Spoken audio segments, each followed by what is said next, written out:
Hello everyone, অনেক দিন পরে একটা ভয়েস দিয়ে ভিডিও তোমাদের সামনে নিয়ে চলে আসলাম। সেদিন ছিল আমার একটা কাজ চাকদাতে, তো সেই কাজের জন্যই রওনা দিয়েছি। এত বৃষ্টি পড়ছিল, প্রথমে ভেবেছিলাম স্কুটি নিয়েই যেতে পারবো পুরোটা, কিন্তু আর হলো না। মদনপুরে আটকে গেছি, এত পরিমাণ বৃষ্টি হচ্ছিল গাড়ি নিয়ে যাওয়াটা সম্ভবই হচ্ছিল না। এই জন্য গাড়িটা গ্যারেজ করে ট্রেনে উঠে গেছি। এবার ট্রেন থেকে নেমেই চাকদা বাজার দিয়ে হেঁটে হেঁটে চাকদা পুলিশ স্টেশনের সামনে চলে এসেছি। পুলিশ স্টেশনের ঠিক পেছনেই ছিল পাসপোর্ট ভেরিফিকেশনের অফিস। তারপরে কাজ মিটিয়ে দুজনে মিলে একটু বিরিয়ানি খেয়ে আবার বাড়ির দিকে রওনা দিলাম। তখনও বিকেলেও সেই একই রকম পরিবেশ, বৃষ্টি, মেঘাচ্ছন্ন পরিবেশ। এত সুন্দর পরিবেশটা উপভোগ করতে করতেই গঙ্গার সামনে চলে আসলাম। আজ গঙ্গায় এই পরিমাণ জল দেখে আমি আর না দাঁড়িয়ে থাকতে পারলাম না।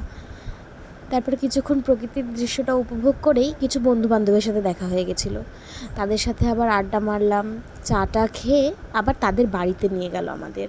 তাদের বাড়িতে গেলাম, তাদের বাড়িতে গিয়ে কিছু হালকা পাতলা স্ন্যাক্স করলাম, খুব মজা করলাম, কিছু ছবি টবি তুললাম, আর এইভাবেই দিনটা শেষ করলাম।